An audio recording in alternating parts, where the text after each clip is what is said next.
Welcome to this course on Introduction to Risk Management. All types of organizations face with some form of risks, which may affect their chance of success. Understanding the risks, and effectively managing these, will greatly help the organizations in achieving the long-term success. Risk management can be an important tool to eliminate potential problems in an organization. Even though the current version of ISO 9001 does not specifically require the use of risk management, in the Preventive Action Clause, some of the industry-specific standards require it specifically.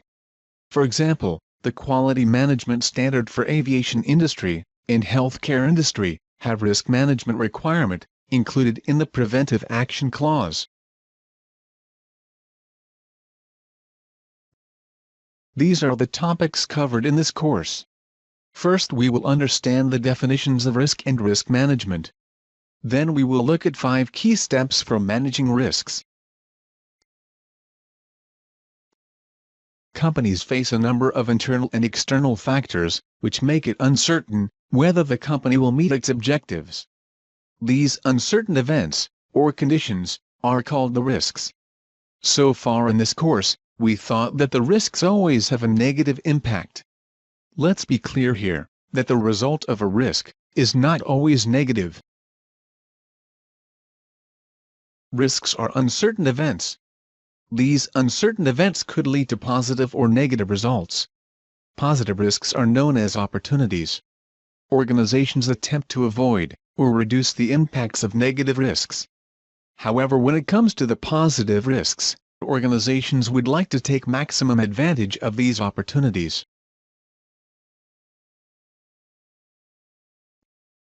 This slide explains the difference between a risk and an issue. While a risk is a future uncertain event, an issue is an event which has already occurred. The concepts of risk appetite and risk tolerance are related to the extent to which an organization is comfortable taking risk. Taking big risks could lead to big losses or big rewards. While risk appetite is about the willingness to take risk, risk tolerance is about what the organization can bear.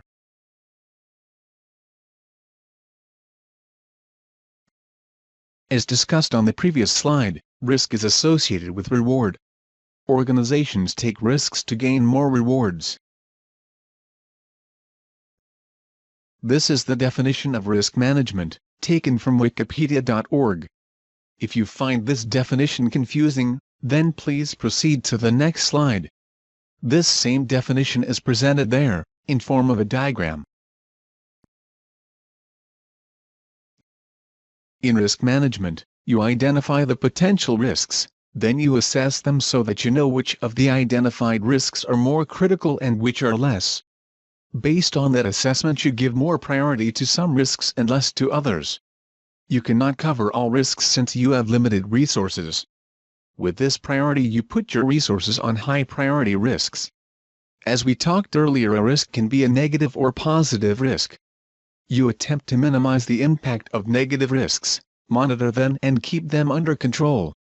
However, if it is a positive risk, or an opportunity, you put your resources to maximize the opportunity. For risk management process to be effective, these are some of the key principles that should be considered. Since the organization is spending resources to manage risks, it should create value. Risk management should be performed systematically and be an integral part of the organization's work processes. As the organization matures, the types of risks or challenges change. The organization should adapt to these changes and improve the risk management process.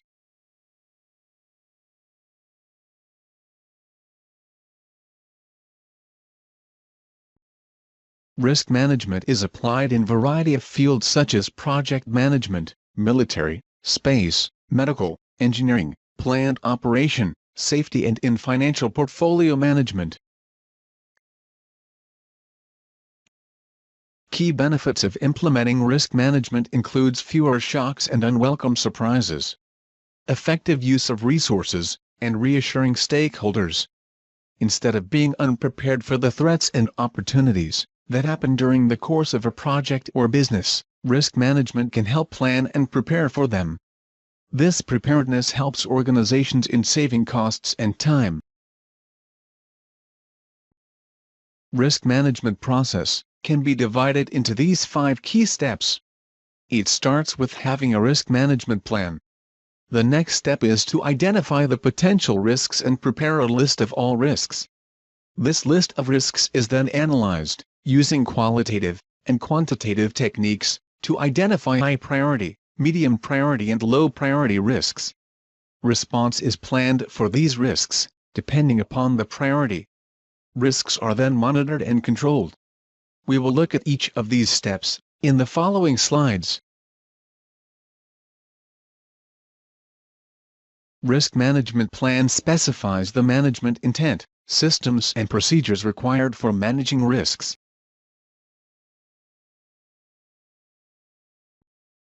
Risk management plan will provide the definitions of various risk-related terms. Roles and responsibilities related to risk, and tools and templates, are also included in it. In a way, risk management plan specifies how the next 4 steps listed on this slide are executed in the organization. That is, how the organization will identify risks, how these risks will be analyzed, how the risk response will be planned, and how the risks will be monitored and controlled.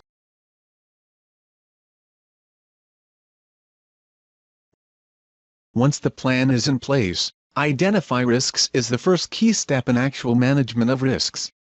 This is the process of identifying the potential risks, their root cause, and the risk consequences. Risk identification is a systematic process. It is a group effort, where subject matter experts from various groups participate.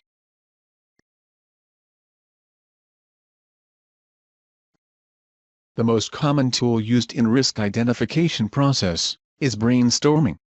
In this, the subject matter experts from various groups meet together and list down all the potential risks. During brainstorming, no identified risk is evaluated or criticized. The intent here is to list down as many possible risks in limited time. Other tools such as Ishikawa diagram, flow diagram, and SWOT analysis may also be used. Here the term SWOT stands for strengths, weaknesses, opportunities and threats. The outcome of risk identification is a list of risks, or risk register. What is done with the list of risks depends on the nature of the risk. A few low-priority risks may be kept simply as a list of red flag items, and periodically monitored. Some high-priority risks may go through the rigorous process of assessment, analysis, mitigation and planning. The next risk management process, that is analyze risks, helps in deciding that. Organizations do not have resources to address all risks. After having the list of all potential risks, the next logical step is to analyze and prioritize risks. Some risks may need detailed action plan, and some may just need periodic monitoring. The organization may accept some of the risks without any action. In this step, that is analyze risks, we will look at how the risks are analyzed and prioritized. This is the process of quantifying the risk events, documented in the previous step, so that the organization can focus on critical risks. For risk analysis, qualitative and quantitative analysis are conducted. Qualitative risk analysis is a subjective analysis, and is quick and easy to perform. One tool to conduct the qualitative analysis is probability and impact matrix. We will cover this tool in next few slides. On the other hand, quantitative risk analysis is the detailed analysis of the risk. It is not required to conduct quantitative analysis for all risks, and is conducted when it is worth the time and effort required to conduct it.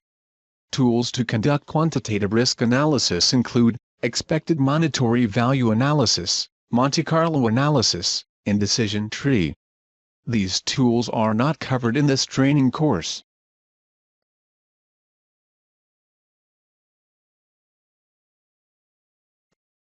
As discussed in the previous slide, the probability and impact matrix is a qualitative risk analysis tool. This matrix has two aspects: the probability that the risk will actually happen, and the potential impact if the risk happens. These two are classified from very unlikely to very likely. In the probability and impact matrix, the risk probability and the risk impact are assigned a score of 1 to 9, where 1 is the least and 9 is the highest. A risk score is then calculated by multiplying these two numbers. Instead of assigning a score of 1 to 9, a score of 1 to 3, or a score of 1 to 5 may be used. These rules are defined in your risk management plan. In this course we are using a score of 1 to 9.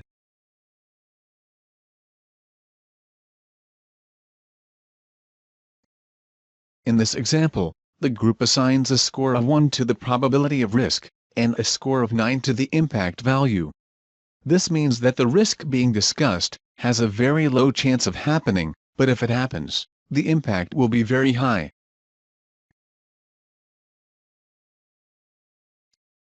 Since the score of 1 to 9 assigned to the probability and impact are subjective, organization managing the risk creates some guidelines to ensure that these are consistent. This slide shows a sample table for assigning probability number. The next slide will show a sample impact table. This is a sample table to assign the risk impact number.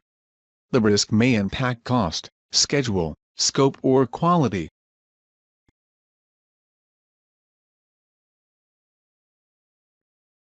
Once we have assigned a risk probability number and an impact number, these are plotted on the probability and impact matrix. A simple example of that is shown here. Let us look at the 4 boxes shown here. Risks towards the top right corner are of critical importance, since these are high impact and high probability risks. These are your top priorities risks that you must pay close attention to. Risks in the bottom left corner are low impact and low probability risks. You can often ignore them.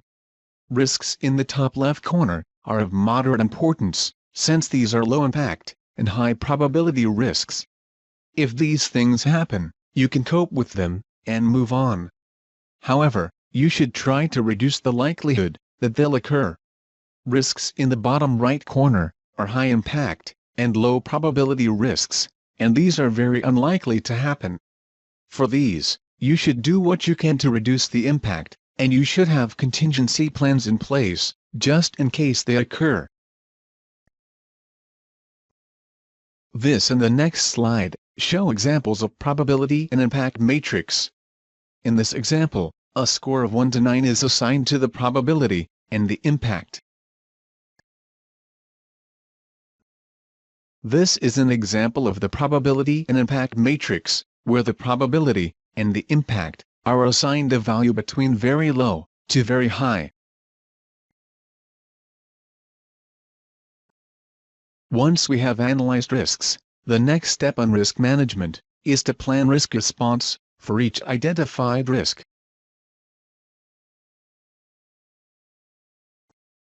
When planning a risk response, we attempt to reduce the impact and chance of negative risks and enhance the impact and chance of positive risks. This slide shows the 4 risk responses for negative risks and the corresponding responses for positive risks. In the next 8 slides, we will look at each of these responses. In risk avoidance, we completely eliminate the possibility of the risk. An example might be to use an old and proven process instead of new and risky process. Risk can also be avoided by improved communication, providing information, or acquiring an expert. If you cannot avoid a risk completely, you attempt to mitigate it. The purpose of risk mitigation is to reduce the size of the risk exposure. This is done by either reducing the probability of the risk, or by reducing the impact. The risk transfer strategy aims to pass ownership for a particular risk to a third party. It is also important to remember that risk transfer almost always involves payment of a risk premium. A cost and benefit analysis might be done to ensure that the cost of transferring risk is justified. Acceptance of a risk means that the probability, and/or the severity, of the risk is low enough that we will do nothing about the risk unless it occurs. There are two kinds of acceptance, active and passive. Acceptance is passive, when nothing at all is done to deal with the risk. Acceptance is active, when we decide to make a contingency plan for what to do when the risk occurs. The next 4 slides will deal with the risk responses for positive risks, or opportunities. The first response to deal with the positive risk is to exploit it. This response tries to remove any uncertainty, so that the opportunity is certain to happen. The enhanced response focuses on the root cause of the opportunity, and goes on to influence those factors which will increase the likelihood of the opportunity occurring. Sometimes exploiting a positive risk is not possible without collaboration. A partnership with a different group, department, or company may be required to exploit a positive risk. Just like dealing with negative risks, we may actively or passively accept a positive risk. Acceptance of a risk means that the probability, and/or the severity, of the risk is low enough that we will do nothing about the risk unless it occurs.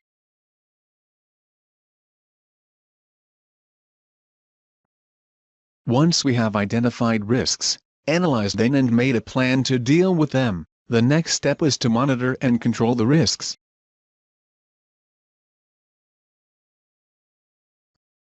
A risk management program is never finished. Risk monitoring and control should be ongoing and continual. New risks will emerge, and existing risks will disappear. You have to stay on top of it. While monitoring and controlling risks, unexpected risks occur. These unexpected risks are the risks which you did not identify in your risk identification process. A workaround is created to deal with such risks. Thank you for attending this course at QualityGurus.com.